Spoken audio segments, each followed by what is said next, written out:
बटिचुगन tuna sandwich पर बात करना और दादाजी की पुरानी तस्वीरों को कभी न खोजने की याद दिलाना। GENV अपने दूसरे सीजन के लिए वापस आ गया है और मैं निश्चित रूप से कह सकता हूँ कि यह शानदार है। यह शो सिद्धांतों और यह सब बड़े लड़कों के ब्रह्मांड से कैसे जुड़ता है, इसकी एक गहरी झलक है। कोई कॉमिक स्पॉइलर नहीं होगा और मैंने अपने ट्रेलर को वीडियो के अंत तक के लिए बचा कर रखा है, लेकिन उससे पहले मैं आपको एक चेतावनी देना चाहता हूं। अब शुरू करने से पहले लाइक और सब्सक्राइब करना सुनिश्चित करें ताकि मेरे माता पिता ये कहना बंद कर दें कि आप जो कर रहे हैं वह बेवकूफी और बेकार है। सीजन की शुरुआत चांस पेरोमो के सम्मान से होती है, जिसने आंद्रे एंडरसन की भूमिका निभाई थी, जिसकी सीजन 2 की शूटिंग से कुछ हफ्ते पहले एक मोटरसाइकिल दुर्घटना में दुखद मृत्यु हो गई थी। वास्तव में पूरा सीजन उसके साथ लिखा गया था और उसके निधन के बाद में इसे फिर से लिखा गया।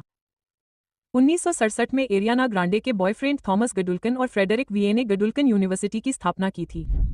एंटरटेनमेंट वीकली ने संकेत दिया है कि लड़के की spin off series vault rising का 1960 के दशक और एक प्रोजेक्ट ओडेसा से संबंध होगा, जो एक top secret VA research program है जो सीजन 2 का केंद्रीय रहस्य है। ओडेसा का पहली बार उल्लेख होमलैंडर चाइल्डहुड रिसर्च लैब में मौजूद एक मेमो में किया गया था और यह नाम द्वितीय विश्व युद्ध के बाद के नेटवर्क का एक संकेत है जिसने नाजियों को मित्र देशों के हाथों से बचने में मदद की थी। हम पहले से ही फ्रेडरिक विये और स्टॉर्मफ्रंट के नाजी पार्टी से संबंधों को जानते हैं और बाद में एपिसोड 202 में हम नाजी साजो सामान से भरी इस छिपी हुई तिजोरी को देखेंगे, लेकिन उस पर थोड़ी देर में और बात करेंगे। विये के जीवन में दो सबसे करीबी लोग यकीनन उसकी पत्नी स्टॉर्मफ्रंट और बिजनेस पार्टनर थॉमस गडुल्कन होंगे। अब क्या प्रोडक्शन ने जानबूझकर नाजियों को बड़ा फू देने के लिए इन भूमिकाओं में दो यहूदी लोगों को कास्ट किया, या कोई और गहरी कहानी हो सकती है जिसका जल्द ही खुलासा होगा?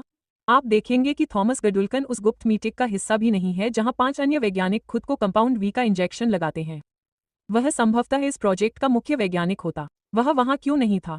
मैं उत्सुक हूं कि क्या शो हमें और फ्लैशबैक दिखाएगा। गडुल्कन उसके साथ क्यों नहीं है? क्या वे उसकी पीठ पीछे गए थे? हमें यह भी नहीं पता कि यह शोध सुविधा वास्तव में कहां है। आग बुझाने वाला यंत्र और गडुल्कन का बैज दोनों ही वह अमेरिकन लैब को इंगित करते हैं, लेकिन यह देखा जाना बाकी है कि क्या यह गडुल्कन में होता है या नहीं। यह संभवतः गडुल्कन में है क्योंकि स्टारलाइट मैरी को बताती है कि उसका मानना है कि ओडेसा ही वह कारण था जिसके कारण गडुल्कन यू की स्थापना हुई थी। सुरक्षा बैज उन महीनों को भी दर्शाता है जब गडुल्कन को इस लैब में प्रवेश दिया गया था। तो हम देख सकते हैं कि साल के लगभग 5 महीने वह इस विशेष सुविधा में नहीं होता है। दुष्ट वैज्ञानिकों को दवा के प्रभाव से बेरहमी से मार दिया जाता है। मेरा मतलब है, इस बात की बहुत कम संभावना है कि गडुल्कन विक्टोरिया न्यूमैन की तरह यह सब कर सकता है, लेकिन मुझे ऐसा नहीं लगता। आखिरी बार जब हमने उसे देखा था तो वह फायर अलार्म तक पहुंचने से पहले ही बेहोश हो गया था, जिससे संभावना है कि वह इस घटना में बच गया। एपिसोड 203 तक हमें नहीं पता कि गडुल्कन की मौत कब और कैसे हुई, लेकिन ट्रेलर में एक तस्वीर है जो मुझे लगता है कि हमें इसका जवाब देती है। फ्रैंकी वैली के can the keep my eyes of you का इस्तेमाल करना भी एक बेहतरीन विकल्प है। यह गाना न केवल उसी साल आया था जब यह सीन हुआ था, बल्कि सूप्स पर वर्क की निगरानी और नियंत्रण को भी दर्शाता है। अब वर्तमान समय की बात करें तो यह घटना द बॉयज सीजन 4 के लगभग 7 महीने बाद घटी। यहाँ हमें स्टारलाइट और पूर्व राष्ट्रपति रॉबर्ट सिंगर के बारे में जानकारी मिलती है। द बॉयज सीजन 4 के अंत में स्टारलाइट कैद से भाग जाता है और अभी भी फरार है। हालांकि सिंगर को सिस्टर सेज द्वारा विक्टोरिया न्यूमैन की हत्या का आदेश देने का फुटेज लीक करने के बाद गिरफ्तार कर लिया जाता है, लेकिन हम यहाँ राजनीति के लिए नहीं है। गोडू में नए साल की शुरुआत का समय आ गया है और यार, सीजन 1 के धमाकेदार फिनाले के बाद से चीजें बदल गई हैं। जब यह पता चला कि डीन और डेरा शेट्टी सूप को मारने वाले वायरस बनाने के लिए छात्रों पर प्रयोग कर रहे थे, तो गोडू के पास एक नया डीन आ गया। यह सिफर है जिसे हामिश लिंकलेटर ने निभाया है, और अगर आपने उसे मिडनाइट मास में नहीं देखा है तो सब कुछ रोककर उसे देखने जाएं। सिफर वास्तव में इस सीजन के सबसे बड़े रहस्यों में से एक है, दोनों ही मामलों में कि उसकी वास्तव में क्या शक्तियां हैं और गोडू में उसका असली उद्देश्य क्या है। हम जानते हैं कि वह एक सूप है, लेकिन पहले 3 एपिसोड में हमें उसकी शक्तियों के बारे में बहुत कम जानकारी मिलती है। वह केट के ब्लेंडर में उसके बचे हुए अच्छे हाथ को कुचलने की धमकी देने से भी ज्यादा चिंतित नहीं दिखता है। और क्या हम इस चिकन मिल्क और मिस्ट्री लिक्विड स्मूदी के बारे में बात कर सकते हैं? क्या उसे स्मूदी का स्वाद बहुत खराब लगता है, या उसे अपनी शक्ति के हिस्से के रूप में इसकी जरूरत है? ट्रेलर के स्लीथिंग सेक्शन में एक सुराग है जो बताता है कि उसकी शक्ति वास्तव में क्या हो सकती है। सिफर नाम भी काफी दिलचस्प है। अरबी में इसका मतलब है शून्य या कोई नहीं। डिक्रिप्ट करने का मतलब है किसी चीज को समझने में सफल होना, जो शायद अपने छात्रों की शक्तियों को अनलॉक करने के उसके जुनून को समझाता है, जिसे वह लेवल अप करना कहता है। लेकिन वह वास्तव में क्या कर रहा है? गडुल्कन संभवतः प्रोजेक्ट ओडेसा को जारी रखने के लिए। एपिसोड 203 में मैरी को पता चलता है कि वह इस कार्यक्रम का हिस्सा थी और सिफर इसमें गहराई से शामिल था। हालांकि मैरी की आंटी पैइमो से डॉक्टर गोल्ड कहती हैं, मुझे नहीं पता कि आप क्या सोचते हैं, लेकिन गोल्ड भगवान के बहुत करीब लगता है। क्या वह थॉमस गडुल्कन का बेटा हो सकता है जो अपने पिता के काम को आगे बढ़ा रहा है? उसके अतीत के बारे में हमें केवल एक और जानकारी मिलती है कि उसने वह मेक्सिको सिटी ऑफिस में कुछ साल बिताए। यह देखते हुए कि बॉयज मेक्सिको स्पिन ऑफ पर काम चल रहा है, जो जाहिर तौर पर मेक्सिको सिटी में सेट है, हो सकता है कि हमारे पास हमारा पहला क्रॉसओवर कैरेक्टर हो। अभी तक प्रोजेक्ट ओडेसा वास्तव में क्या है, इस पर कुछ प्रमुख सिद्धांत हैं। एक यह है कि यह सूप को नियंत्रित करने का एक कार्यक्रम है। गडुल्कन आखिरकार एक व्यवहार वैज्ञानिक था। यह अगले होमलैंडर को बनाने और प्रशिक्षित करने के लिए भी हो सकता है। सिफर स्कूल रैंकिंग को लेकर जुनूनी है और अपने छात्रों को उनकी क्षमता को अनलॉक करने के लिए उनकी सीमा तक धकेल रहा है। या शायद यह बॉट का अपना यूजीनिक्स प्रोग्राम है। बॉट खुद एक नाजी आनुवंशिकीविद था और हम सभी जानते हैं कि नाजी एक श्रेष्ठ जाति के बारे में क्या सोचते थे। हम जानते हैं कि वार्ड ने सोल्जर बॉय के शुक्राणु और होमलैंडर के जैविक माता पिता के रूप में अभी तक उजागर नहीं की गई मां का उपयोग करके एकदम सही सूप बनाने का प्रयोग किया था। मुझे वीए की कहानी पर विश्वास नहीं है कि उसकी मां एक भगोड़ी थी जो प्रसव के बाद आसानी से मर गई। सबसे पागल सिद्धांत यह है कि होमलैंडर की मां उसकी पूर्व प्रेमिका स्टॉर्मफ्रंट है। सोल्जर बॉय और स्टॉर्मफ्रंट, जिन्हें उस समय लिबर्टी नाम से जाना जाता था, ने मिलकर हीरोज़ की स्थापना की और यह बहुत ही स्पष्ट है कि वे एक साथ थे। मैं और यह दूसरा सूप लिबर्टी यार वह एक पटाखा थी। मैरी की रक्त शक्तियां भी इस यूजीनिक्स सिद्धांत से जुड़ी हुई हैं, क्योंकि रक्त को अक्सर आनुवंशिकता के रूपक के रूप में इस्तेमाल किया जाता है, जो यूजीनिक्स की मूल बातें हैं। जबकि प्रोजेक्ट ओडेसा गोडू में हुड के नीचे जारी है, कुछ अन्य बड़े बदलाव हुए हैं। स्कूल आधिकारिक तौर पर मानव और गैर मानव सुरक्षा पंक्तियों के साथ अलग हो गया है और एपिसोड वास्तव में सूप और गैर सूप के बीच बढ़ते तनाव को दर्शाता है। सीजन 1 की घटनाओं के बाद से हमने अपने गिरोह को इस होल्डिंग टैंक में छोड़ा था, तब से बहुत कुछ हुआ है। आंद्रे, एम्मा, जॉर्डन और मैरी को गडुल्कन विश्वविद्यालय हत्याकांड के लिए फंसाया गया था और बाद में उन्हें एल्मायरा वयस्क पुनर्वास केंद्र व के तथाकथित वयस्क सुविधा में परेशान सूप के लिए भेजा गया था, जो अधिकतम सुरक्षा सूप जेल के रूप में कार्य करता है। हालांकि हम यह नहीं देख पाते हैं कि उनके समय के दौरान वास्तव में क्या हुआ, लेकिन दो महत्वपूर्ण चीजें हुई। एक, मैरी दूसरों को पीछे छोड़कर भागने में सफल रही, जिससे जॉर्डन बहुत खुश नहीं है, और दूसरा, भागने की कोशिश में एक बड़े से स्टील के दरवाजे को हिलाने की कोशिश में आंद्रे के दिमाग में कई छोटे छोटे घाव हो गए, जिससे उसकी मौत हो गई। मैरी मिया और आंद्रे की मौत के बाद केट ने सिफर के साथ एक डील की, जिसमें जॉर्डन और केट को कैंपस में वापस आने की इजाजत दी गई। गडुल्कन कमीशन नाम की एक रिपोर्ट में पूर्व डीन इंदिरा को इस हत्याकांड के लिए दोषी पाया गया और जॉर्डन और इम्मा को हीरो के तौर पर दिखाया गया। पूरी घटना वह के अंदाज में हुई, जिसमें एक बड़ा प्रेस जंकेट था, जो किसी फिल्म के प्रीमियर जैसा लग रहा था। उनके साथ स्टूडेंट लाइफ की हेड स्टेसी फेरर भी थी, और जब उन्होंने अपने स्टिगर से वार किए जाने के बारे में बताया, लेकिन उस चीज के भड़कने से नफरत हो गई। तुम एक भयानक मौत मरोगे और मैं भी मरूंगी। मुझे लगा तुम गारंटी दे सकते हो कि इस सीजन में स्टीगर किसी को जरूर मारेगा। स्टेगा को देखो। रुको, क्या तुम मरना चाहते हो? मैं भी नहीं। जॉर्डन सिफर को एल्मायरा में उनके समय से पहचानता है, तो न सिर्फ उसका ओडेसा से संबंध है, बल्कि उस जगह से भी है जहां उन्हें कैद किया गया था। अगर ओडेसा को कभी भी टेस्ट सब्जेक्ट की जरूरत पड़ी, तो ये जेल उन्हें लेने के लिए एकदम सही जगह होगी। वह पेट्रोलियम स्टेशन पर हम मैरी मारो को पहली बार भागते हुए देखते हैं। इस शो के मेरे पसंदीदा हिस्सों में से एक है प्रॉप्स और सेट में दी गई डिटेल पर ध्यान देना, जैसे कि पटाखे की फ्रीडम स्टिक, ब्रेव में बार और विरेश फार्म ट्रेल मिक्स। याद रखें कि ब्लैक नॉयर ने पूरे इंडोनेशियाई मछली पकड़ने वाले गांव का नरसंहार किया ताकि वीए फ्रेश फार्म्स अपने पाम ऑयल के कारोबार का विस्तार कर सके। यह वह फ्रेश फार्म्स का वादा है। मैरी अपनी बहन एनाबेथ की तलाश में है। आखिरी बार हमने उसे उस दिन देखा था जब मैरी ने गलती से अपने माता पिता की हत्या कर दी थी, और पिछले सीजन में हेली मिलर के साथ मैरी के इंटरव्यू के दौरान उसे बताया गया था कि एनाबेथ का उससे कोई लेना देना नहीं है। इसके अलावा सैम और केट वॉल स्टूडियो के लिए एक फिल्म में काम कर चुके हैं जिसका नाम फ्लिप्ड है, और अगर आपको लगता है कि नेटफ्लिक्स की कीमतें खराब हैं, तो वोट के लिए इसकी कीमत $39.99 है। हालांकि मैरी को लो प्रोफाइल रखना चाहिए, लेकिन वह जरूरतमंदों की मदद किए बिना नहीं रह सकती। स्टारलाइटर्स के एक ग्रुप को होम टीमर्स के एक ग्रुप द्वारा परेशान किया जाता है। यह हमला ही है जो बाद में इम्मा और जॉर्डन को मैरी के ठिकाने के बारे में बताएगा। बैकग्राउंड में टोनी सिसेरो के पोस्टर पर ध्यान दें। यह एक परित्यक्त टोनी सिसेरो था जहां लड़के सीजन 1 में ट्रांसलूसेंट को वापस लाए थे और जहां एपिसोड 202 में होमलैंडर द्वारा लगभग मारे जाने के बाद बुचर जाग गया था। फायरक्रैकर द्वारा टाइड पर एक ब्लास्ट स्टेन रिमूवर भी दिया गया है। एम्मा आंद्रे के पिता पोलैरिटी को ट्रैक करती है, जिसे वाह में दोस्तों के माध्यम से उसके बेटे की मौत के बारे में बताया गया है। एम्मा गडलकन के नए डीन और एल्मायरा के बीच संबंध का पता लगाने के लिए उसकी मदद लेने आई है, लेकिन पोलैरिटी बहुत दुखी है और उसे घर से बाहर निकाल देती है। बाद में हम उसे कांपते हुए देखेंगे, जिसका मतलब है कि सीजन 1 में उसके दौरे फिर से शुरू हो सकते हैं,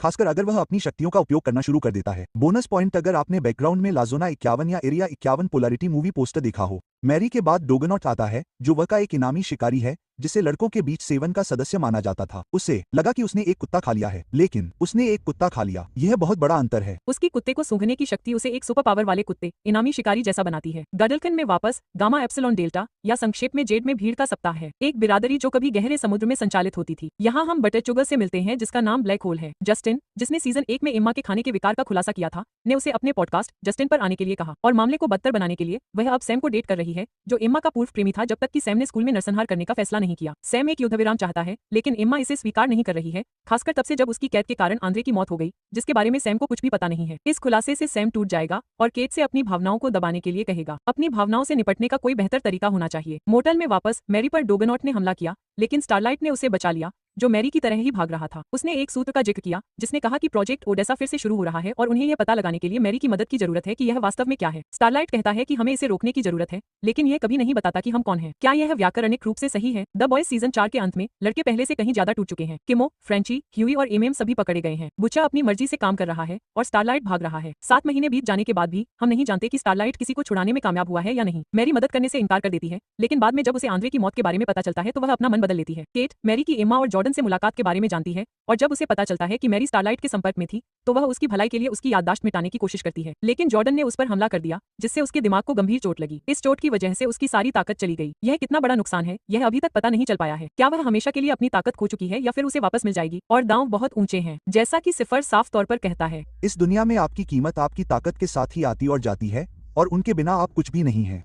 गडुल्कन लौटना मैरी के लिए सबसे अच्छा कदम है और 202 की शुरुआत में वह कैंपस में वापस आ जाती है। उसके और जॉर्डन के बीच दरार की वजह उसका उसे छोड़ देना है, लेकिन मैरी कहती है कि अगर उसे पता होता कि आंद्रे क्या करने वाला है तो वह उसे कभी नहीं छोड़ती। फिर डीन से उसकी अजीबोगरीब मुलाकात होती है। अगर मैरी पर निर्भर होता तो उसका गला काट दिया जाता। हमें पता चलता है कि केट जॉर्डन के हमले से बच जाएगी और एक अशुभ संकेत ये भी है कि सिफर जानता है कि इस हमले के लिए मुरे और उसके साथी जिम्मेदार थे। सिफर आंद्रे की मेडिकल फाइलें भी सौंपता है, जो कि एक अजीब सी बात लगती है, खासकर तब जब वह खुद एक डॉक्टर है। यह बहुत संभव है कि इन फाइलों में हेरफेर किया गया हो और आंद्रे की मौत के पीछे उससे कहीं ज्यादा कुछ हो जो हमें बताया गया है। अस्पताल में मुझे केट के कृत्रिम हाथ का मिलना बहुत पसंद है। इस लड़की के लिए यह साल वाकई अच्छा नहीं रहा है। उसने अपनी सारी ताकत नहीं खोई है क्योंकि हम देखेंगे कि वह एक नस को दूसरी पर हमला करने के लिए मजबूर कर देती है। गडलकन में पोलैरिटी ने मार्केटेक के एसोसिएट डीन के रूप में एक नया पद संभाला है। यह सब गडलकन और सिफर के करीब जाने की एक चाल है ताकि उनके बेटे की मौत का सच पता लगाया जा सके। बिग चीफ अपाचे के विविधता और समानता केंद्र को हीरो ऑप्टिमाइजेशन क्लास के लिए सिफर के प्रशिक्षण केंद्र में बदल दिया गया है। बिग चीफ अपाचे को पहली बार लेजेंड्स प्लेस में देखा गया था और उनके प्रसिद्ध एंटीलिटअप पीएसआई को V52 में एक मोन्टाज के दौरान देखा जा सकता है।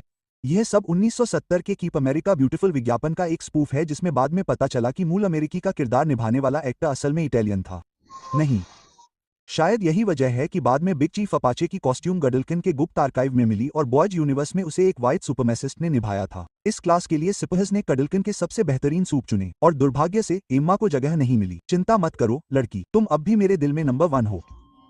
इस क्लास का मकसद इन स्टूडेंट्स को उनकी ताकत को अनलॉक करने के लिए प्रेरित करना और यह पता लगाना है कि उनकी काबिलियतें कैसे काम करती हैं। और यह क्लास कमजोर दिल वालों के लिए नहीं है। हमें वो से मिलवाया जाता है जो थोर से प्रेरित सूप है जिसका ताकतवर हथौड़ा स्टूडेंट्स को बुरी तरह से चकनाचूर कर देता है। जैसे क्या यह आदमी बच पाएगा? ऐसा लगता है जैसे वो मैरी को निशाना बना रहा है और मैं यह सोचे बिना नहीं रह सकता कि यह सब सिपहस के लिए मैरी की काबिलियत को परखने का एक टेस्ट है। एक औरत जिसके बारे में वह बाद में कहता है कि वह गडुल्किन से निकला अब तक का सबसे तीखा सूप हो सकता है और यह जानकर कि उसने मैरी को जन्म दिया है, उसके किरदार और उसके साथ उसके असली इरादों के रहस्य और बढ़ जाते हैं। एम्मा पोलैरिटी से जुड़ती है क्योंकि वह सच का पता लगाने के लिए पूरी तरह से तैयार है। वे गडुल्कन विश्वविद्यालय के अभिलेखागार से शुरुआत करते हैं, इस उम्मीद में कि उन्हें थॉमस गडुल्कन और प्रोजेक्ट ओडेसा के बारे में कोई भी जानकारी मिल जाए। किस्मत से Emma Kyle the librarian show the remember की बहुत बड़ी फैन है जिसे पूर्व सीईओ मेलिन स्टिलवेल ने रद्द कर दिया था। वह उन्हें अभिलेखागार तक पहुंच प्रदान करता है जिसमें 76,000 से अधिक आइटम हैं। लेकिन ओडेसा का जिक्र करने वाली कोई भी चीज ढूंढना भूसे के ढेर में सुई खोजने जैसा है। तभी उन्हें एक गुप्त कमरा मिलता है जिसे देखकर नुएंटेस शर्मा जाता है। नाजी सामानों के अलावा कुछ ऐसी चीजें हैं जिनकी ओर मैं इशारा करना चाहता हूँ। यहाँ जेएफ के हत्याकांड की एक गोली है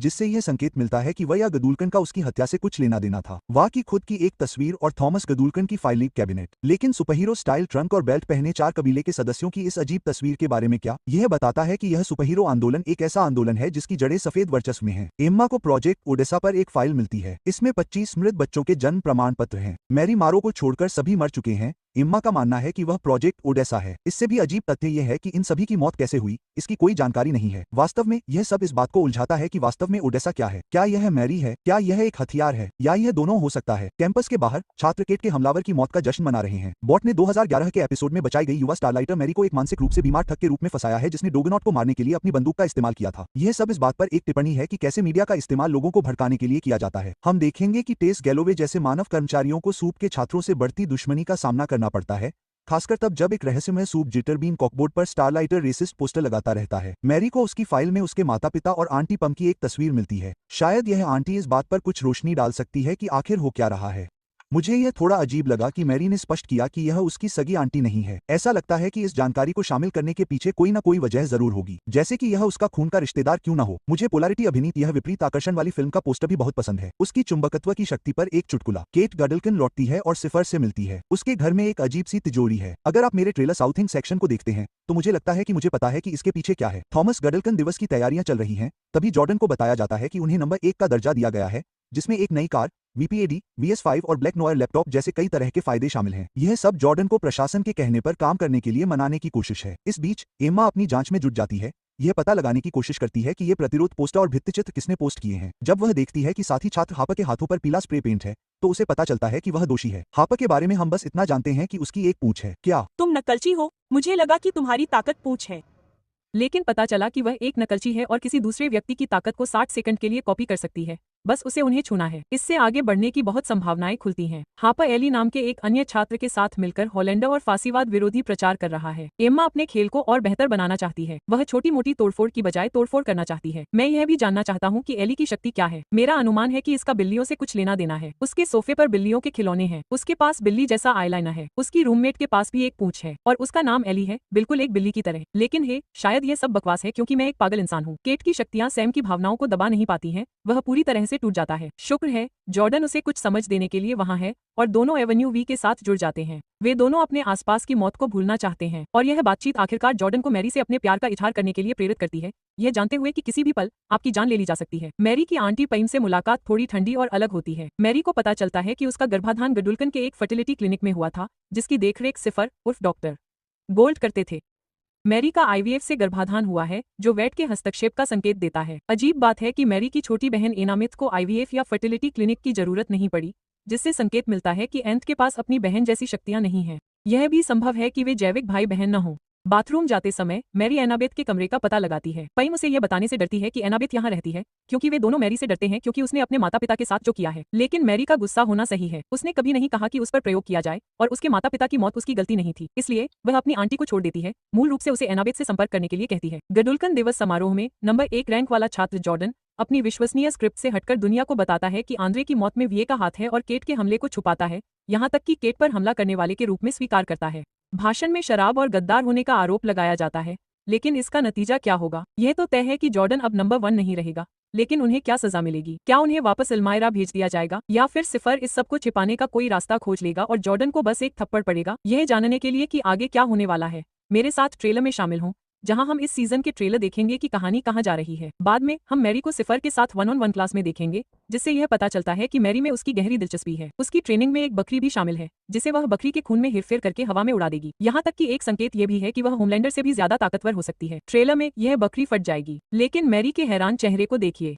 क्या यह सिफर ने किया था? क्या उसके पास भी मैरी की तरह खून में हेरफेर करने की क्षमता है? यहाँ मैरी को एल्मायरा में कॉलर पहनाया गया है, जहाँ लोगों को इंजेक्शन दिए जाते हैं। पहले तो मुझे लगा कि ये फ्लैशबैक हो सकते हैं, लेकिन बाद में केट को यहाँ देखने पर मेरा अंदाजा है कि ये सीजन में बाद में दिखाए गए होंगे। हमें मैरी का एक शॉट भी मिलता है जिसमें वो कैदी के कपड़े पहने हुए है और उसके पीछे एक औरत है जो मुझे लगता है कि उसकी बहन एनाबेथ है। उसके पास कैदी वाले कपड़े या कॉलर नहीं है, जिससे पता चलता है कि उसके पास कोई शक्ति नहीं है। इस शॉट में सिफर की गर्दन की नसें दिखाई देती हैं, जिसका मतलब है कि या तो मैरी उसके साथ कुछ कर रही है या फिर ये उसकी शक्ति का हिस्सा है। एक octagon style UFC tournament set किया गया है जहां मैरी को जॉर्डन से भिड़ना है। यह सब सिफर की अपनी क्षमताओं को बढ़ाने की चाल हो सकती है और मैरी के लुक को देखते हुए शायद उसे पहली बार एहसास हुआ है कि वो अपनी शक्तियों से किसी को हवा में उड़ा सकती है। पोलैरिटी यहाँ अपनी शक्तियों का इस्तेमाल करके सिफर को डराता है, लेकिन सिफर चाकू लेकर अपने ही हाथ पर वार करता है। क्या उसकी शक्ति का एक हिस्सा यह भी हो सकता है कि उसे दर्द नहीं होता, या शायद वो दूसरों को वो दिखा सकता है जो हुआ ही नहीं। यहाँ सिफर एक जाना पहचाना चेहरा लेकर आया है, सिस्टर सेज। दुनिया का सबसे बुद्धिमान इंसान सिफर से क्या चाहता है? ये सुरक्षा कैमरे दिखाते हैं कि एल्मायरा क्या है। यहाँ विकोर अपने हथौड़े से केट,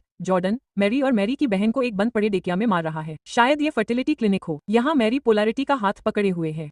उसे पहले सीजन की तरह ऐंठन हो रही है। शायद उसने अपनी शक्तियों का इस्तेमाल करके सिफर के वॉल्ट का दरवाजा खोलने की कोशिश की, जिससे उसके दिमाग में और भी छोटे छोटे चीरे लग गए और यहाँ मैरी उसे बचाने की कोशिश कर रही है। हमें एपिसोड 203 में इस वॉल्ट के दरवाजे की झलक दिखाई गई थी, लेकिन मैं असल में इस मशीन के बारे में बात करना चाहता हूँ, खासतौर पर इस शॉट में जो एक जले हुए सिर जैसा दिख रहा है। क्या ये थॉमस गडुल्कन हो सकता है जो आग में जल गया था और सिफर उसे इस मशीन में जिंदा या सुरक्षित रख रहा है? क्या ये स्टॉर्मफ्रंट हो सकता है जो जल गया था और जिसकी मौत स्क्रीन पर कभी नहीं हुई? पोलैरिटी अपनी शक्तियों का इस्तेमाल हीरो ऑप्टिमाइजेशन क्लास में घुसने के लिए भी करेगा। सीजन की सारी घटनाएं सिफर, ओडेसा से उसके संबंध और आंद्रे की मौत के इर्द गिर्द घूमती हुई प्रतीत होती हैं, लेकिन अब मैं इसे